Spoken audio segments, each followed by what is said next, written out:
প্রিয় দর্শক, আসসালামু আলাইকুম। লেটস লিভ ফুটবলের নতুন একটি এপিসোডে আপনাকে স্বাগতম। অনেকদিন পর আসলে আজকে ফেরা হলো। মাঝখানে অনেক কিছু ঘটে গেছে। আহ ইউরোপিয়ান লিগ গুলো প্রায় শেষ। আর অল্প কয়েকটা সিরিয়া এবং লা লিগার কয়েকটা ম্যাচ বাকি আছে। আর বাকি আছে the major event of the club football season, সেটা হচ্ছে চ্যাম্পিয়ন্স লিগের ফাইনাল। তো আহ লিগ গুলো নিয়ে যদি আলোচনা করি, ইংলিশ প্রিমিয়ার লিগের লাস্ট দিন ছিল আজ।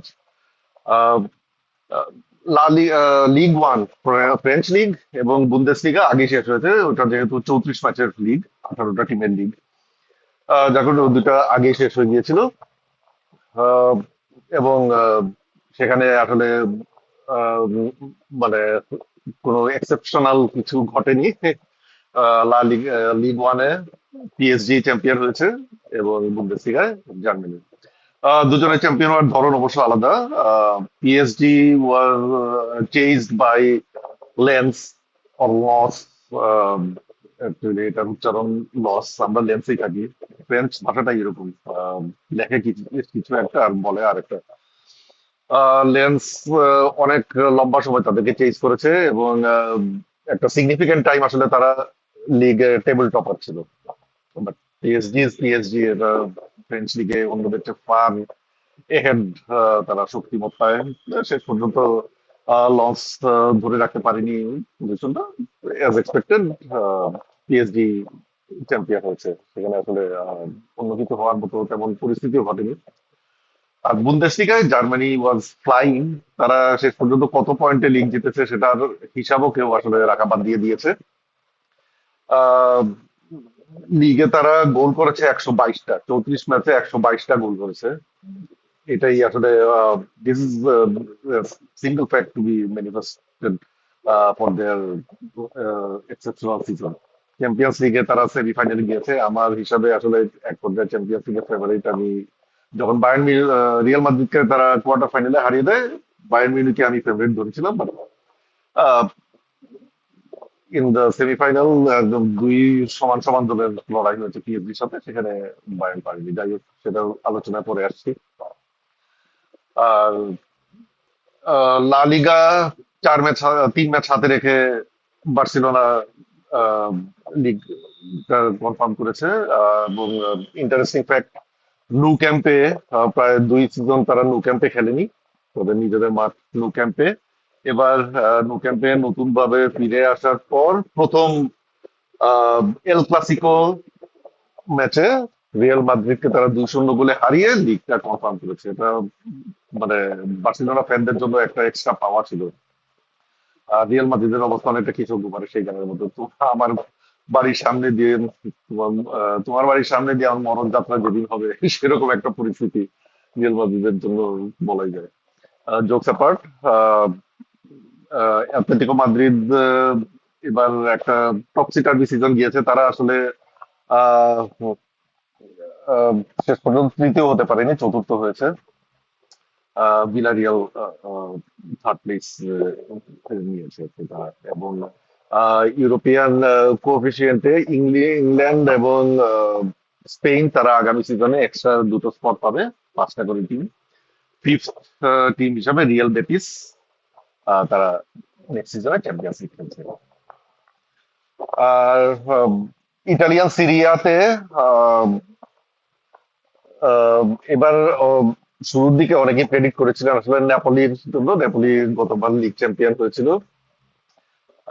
এবং তারা এবার ট্রান্সফার মার্কেটেও হইলুড এবং কেভিন ডি ব্রুইনা দুটো ভালো ট্রান্সফার তারা অ্যাকুয়ার করেছিল।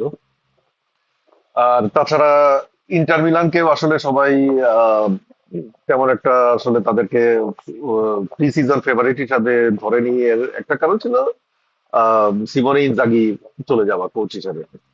ক্রিস্টিয়ান কিগু তার আসলে প্রোফাইল এত রিচ ছিল না, যার কারণে তার উপর খুব একটা কেউ ভরসা রাখেননি। তাই আহ, ইটালিয়ান সিরিয়াতে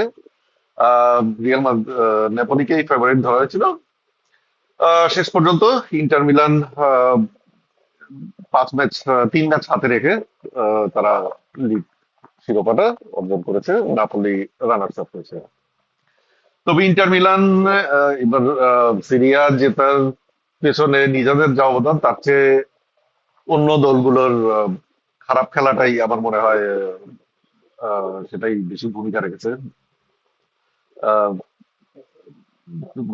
82 বা 83 পয়েন্ট নিয়ে ইন্টার মিলান লিগ জিতেছে, মানে খুবই আহ, সমান তালে সব টিম আসলে পয়েন্ট হারানো। এসি মিলান এক পর্যায়ে তারা কাছাকাছি গিয়েছিল, নাপোলি একটা পর্যায় পর্যন্ত আমার মনে হয় প্রথম 7-8 ম্যাচ পর্যন্ত নাপোলি মনে হয় শীর্ষে ছিল, কিন্তু তারা ধরে রাখতে পারেনি। নাপোলি অবশ্য কেভিন ডিব্রুইন এবং লুকাকু দুইজনই ইনজুরির কারণে বড় একটা সময় মাঠের বাইরে ছিলেন। এটাও ভূমিকা রেখেছে নাপোলির লিগ শিরোপা জিততে না পারার। এবং তারা চ্যাম্পিয়ন্স লিগেও আসলে তারা ভালো পারফর্ম করতে পারেনি। অন্যদিকে ইন্টার মিলান ক্রিশ্চিয়ান রিভুর আন্ডারে আসলে লিগের যখন হাফ মার্ক তখনই আসলে এটা বোঝা গিয়েছিল ইন্টার মিলানই জিততে যাচ্ছিল। যাই হোক, এসি মিলান তৃতীয় স্থান পেয়েছে। আর ফোর্থ প্লেস, যেটা সিরিয়াতে সবসময় একটা কম্পিটিটিভ একটা এনভায়রনমেন্ট থাকে। গত কয়েকটা সিজনে তারা লিগ টাইটেল নিয়ে কম্পিটিটিভ বাইকটা ছিল। এবার লিগ শিরোপাটা হয়তো ইন্টার মিলান আগে জিতে নিয়েছে, কিন্তু চ্যাম্পিয়ন্স লিগের ফোর্থ স্পটটা এখনো ওপেন আছে। রমা, কোমো এবং ইউভেন্টাস, তিনটা দল ফাইট করছে এবং তিনটা দলেরই খেলা আহ, আমাদের রাত 12টা 45 মিনিটে চোখ রাখতে পারেন। Interesting, it will be interesting. Rama এই মুহূর্তে আপার হ্যান্ডে আছে, তবে 70 পয়েন্ট নিয়ে এবং 68 পয়েন্ট নিয়ে জুভেন্টাস এবং কোমো। তো রমার আবার গোল ডিফারেন্স ওদের দুইজনের চেয়ে ইনফেরিয়র। তো রমা যদি ড্র করে আর কোমো বা জুভেন্টাস কেউ যদি জিতে দেয়, তাহলে রমা বাদ পড়ার সম্ভাবনা আছে। So it's still wide open last স্পটটার জন্য। আর last but not the least, English Premier League. English Premier League আবার ইট ওয়াজ অ্যাজ এক্সপেক্টেড চমৎকার একটা ফিনিশিং হয়েছে। লাস্ট লেটলি 37th ম্যাচে ম্যানচেস্টার সিটি আসলে ড্র করায় আর্সেনালকে মাঠে না নেমেই তারা লিগ শিরোপাটা জিতে যায়। এবং আজকে শেষ ম্যাচেও ম্যানচেস্টার সিটি হেরেছে, আর্সেনাল জিতেছে এবং ওভারঅল 7 পয়েন্টের লিড নিয়ে তারা লিগ টাইটেলটা অ্যাকোয়ার করেছে। আহ, এবার এবার প্রি সিজন ফেভারিট আসলে সবাই লিভারপুলকে ধরেছিলেন। অনেকটা নেপোলির মতোই লাস্ট সিজন তারা চ্যাম্পিয়ন ছিল এবং চমৎকার ফুটবল খেলেছিল। আহ, এবং আর্সেনালের নিকটতম কম্পিটিটর হিসাবে সবাই আর্সেনালকে ধরেছিলেন, ম্যানচেস্টার সিটিকে সেভাবে তেমন একটা প্রি সিজন তাদেরকে খুব একটা ইয়ে করেনি। কিন্তু ম্যানচেস্টার সিটি কিন্তু এক পর্যায়ে তারা অলমোস্ট ডাবল ফিগার পয়েন্টের ডেফিসিটে ছিল, কিন্তু একটা ফেব্রুয়ারি এবং মার্চের একটা অসাধারণ দৌড়ে তারা বিশেষ করে সরি মার্চ এবং এপ্রিলে একটা সিগনিফিক্যান্ট রান অফ উইন্সে তারা আর্সেনালকে প্রায় ছুঁয়ে ফেলেছিল।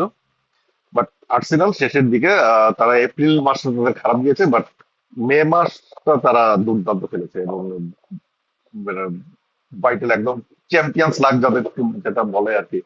তারা অসংখ্য অধিকাংশ ম্যাচেই একদম ক্রাঞ্চ মোমেন্টে প্রায় 78 মিনিটস, 80 মিনিটস, 86 মিনিটস ওইরকম টাইমে গিয়ে তারা উইনারটা বের করেছে।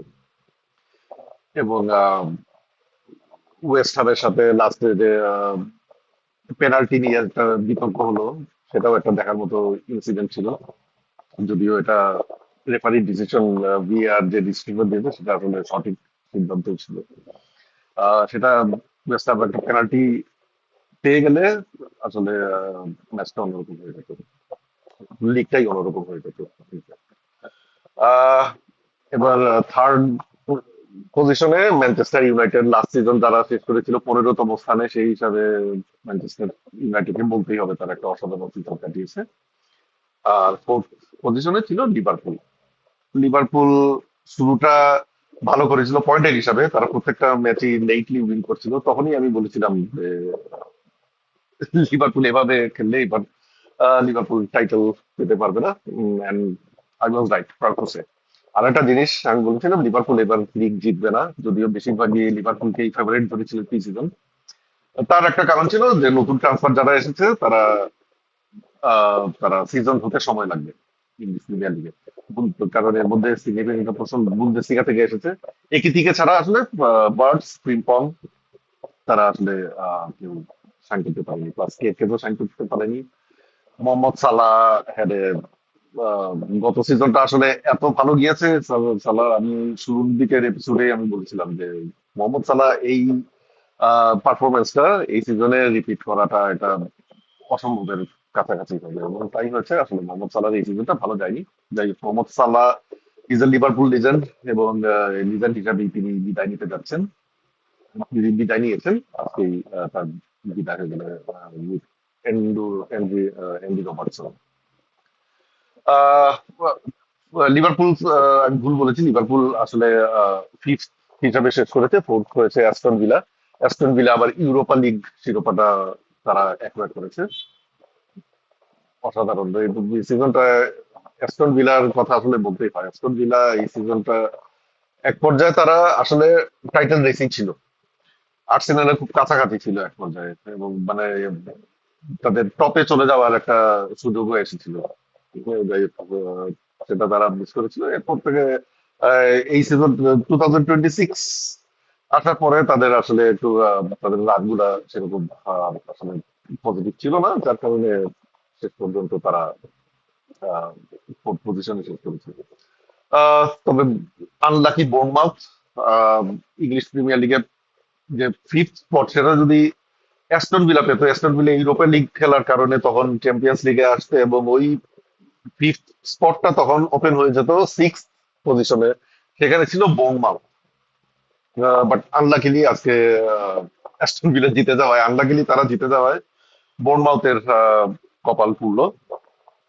আহ, বোর্নমাউথের কথা বলতেই হবে। বোর্নমাউথ লাস্ট সিজনে তাদের যে আউটস্ট্যান্ডিং পারফরমার ছিল সবাইকে তারা এই সিজনে হারিয়েছে। কেরকেস পুরো ডিফেন্স লাইনটাই মোটামুটি তারা হারিয়ে ফেলেছিল। কেরকেস, ডিন হুইসেন এবং জাবার্নি তিনজনই তিনটা বড় বড় ক্লাবে গিয়েছেন।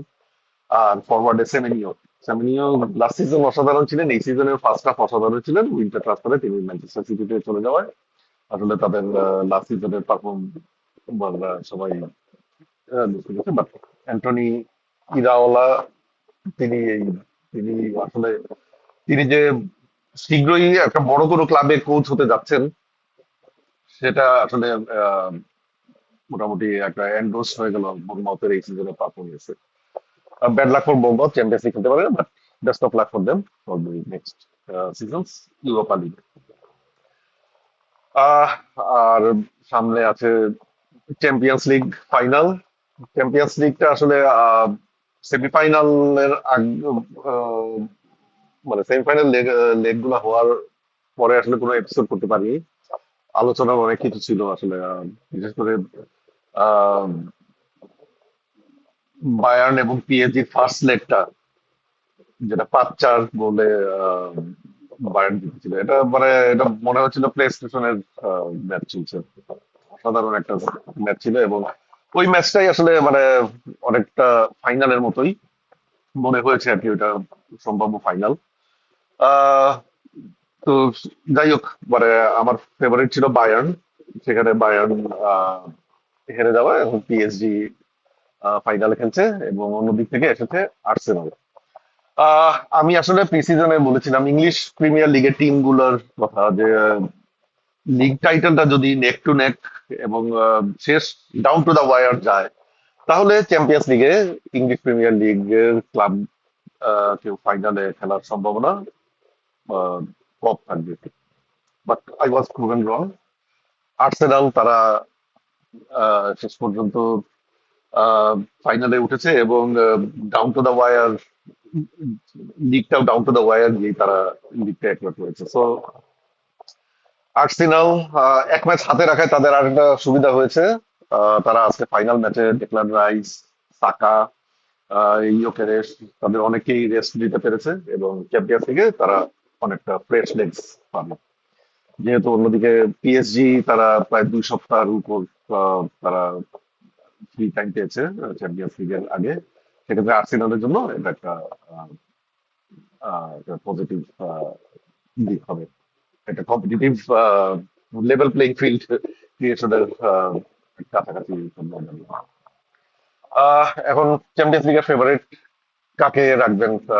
সবাই আসলে পিএসজি কেই ধরছে। PSG was the best team last season তারা আসলে ফার্স্ট হাফ আর সেকেন্ড হাফের মধ্যে আকাশ আর পাতাল তফাৎ ছিল। লাস্ট সিজনেও তারা আহ, এই যে প্রি রাউন্ড অফ 16 একটা প্লে অফ রাউন্ড যেটা, সেই রাউন্ডটা খেলতে হয়েছে চ্যাম্পিয়ন্স লিগে, এবারও তাই করতে হয়েছে।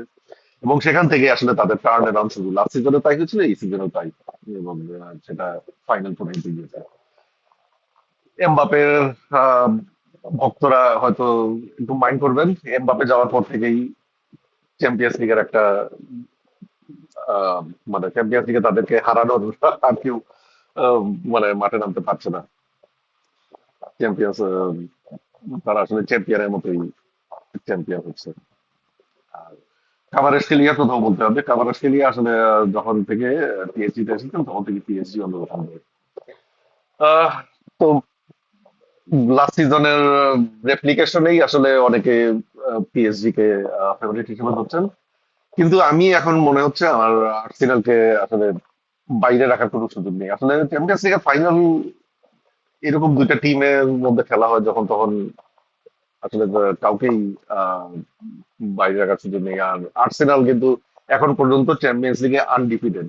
তাদের নকআউট রাউন্ডের পারফরমেন্স যদি দেখেন, লেভারকুসেনের সাথে 1-1 1-0, স্পোর্টিং লিসবনের সাথে 0-0 1-0, অ্যাটলেটিকো মাদ্রিদের সাথে 1-1 1-0। তো মানে তারা একটার বেশি গোল করছে না। তবে তাদের যে ডিফেন্স, তারা মনে হয় চ্যাম্পিয়ন্স লিগ পর্যন্ত জাস্ট 5 গোলস কনসিড করেছে। তো পিএসজির জন্য, পিএসজির ফরওয়ার্ডদেরও পরীক্ষা নিবে আর্সেনালের ডিফেন্স। অন্যদিকে আর্সেনালের ফরওয়ার্ড লাইন দেখা যাক তারা এই রেসটাকে কাজে লাগিয়ে কিছু করতে পারবে কিনা। আমার ফেভারিট, আমি আর্সেনালের পক্ষেই থাকবো। আর্সেনাল সাপোর্টার হিসেবে থাকবো। এবং আর্সেনাল এক পর্যায়ে তারা এই সিজনটা আসলে তাদেরকে আহ, একটা অন্যরকম একটা ক্রেডিট তাদের দিতে হয়। এক পর্যায়ে তারা মনে হচ্ছিল কোয়াড্রুপল জিততে যাচ্ছে, 4টা ট্রফি জিততে যাচ্ছে। এর কিছুদিন পরে যখন তারা লিগ কাপ এবং এফএ কাপ থেকে আউট হয়ে গেল এবং লিগেও তখন একটা ব্যাড রানে যাচ্ছিল, তখন মনে হচ্ছিল যে আসলে কিছুই জিততে পারবে না। কিন্তু শেষ পর্যন্ত তারা লিগটা সিকিউর করেছে এবং চ্যাম্পিয়ন্স লিগের ফাইনালে এখন সম্ভাবনা আছে চ্যাম্পিয়ন্স লিগ এবং লিগের দ্য মেজর ডাবল, সেটা তারা অ্যাচিভ করার মতো পর্যায়ে আছে। দেখা যাক। Best of lakh Arsenal, best of lakh PSG. একটা অসাধারণ চ্যাম্পিয়ন্স লিগ ফাইনাল হবে। আহ, আর সামনেই আসছে ওয়ার্ল্ড কাপ। চ্যাম্পিয়ন্স লিগ ফাইনালের পরেই সবাই ওয়ার্ল্ড কাপে ঝাঁপিয়ে পড়বেন। আহ, এটা নিশ্চিতই বলা যায়। অনেকেই বলছেন যে এবার ফ্ল্যাগ টেক দেখছি না, ওয়ার্ল্ড কাপের ভাইব তেমন পাওয়া যাচ্ছে না। অবশ্যই ভাইব পাওয়া যাচ্ছে। সোশ্যাল মিডিয়া এখন পর্যন্ত ওয়ার্ল্ড কাপ নিয়েই মশগুল। বিশেষ করে যখন টিম গুলা স্কোয়াড অ্যানাউন্স করছে, বিশেষ করে ব্রাজিলের স্কোয়াড অ্যানাউন্সমেন্ট, ইট ওয়াজ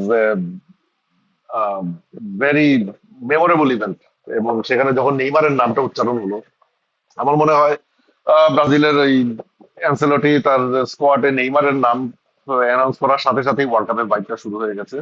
আর্জেন্টিনা এখনো স্কোয়াড এখনো আহ, ঘোষণা করা বাকি আছে। দেখা যাক আর্জেন্টিনার স্কোয়াডে কোনো সারপ্রাইজ থাকে কিনা। সারপ্রাইজ থাকার সম্ভাবনা কম। বাট সবাই ওয়ার্ল্ড কাপ নিয়েই ছাপিয়ে পড়বেন নিশ্চিত। ঈদের পরেই দেখবেন ফ্ল্যাগ ঝোলা শুরু হয়েছে। এটা হবে, এটা গ্রেটেস্ট শো অন আর্থ এমনি এমনি বলে না, একটু আগে বা পরে।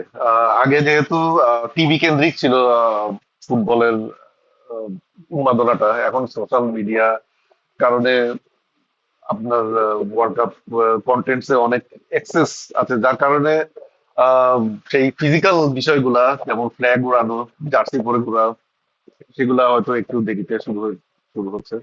আর জার্সি, সবাই নতুন নতুন জার্সি কিনেছেন, যেই গরম পড়েছে ঘাম ঘামে ভিজিয়ে জার্সিটাকে এখনই সবাই নষ্ট করতে চাচ্ছেন, এর জন্য হয়তো জার্সিও কম দেখছেন।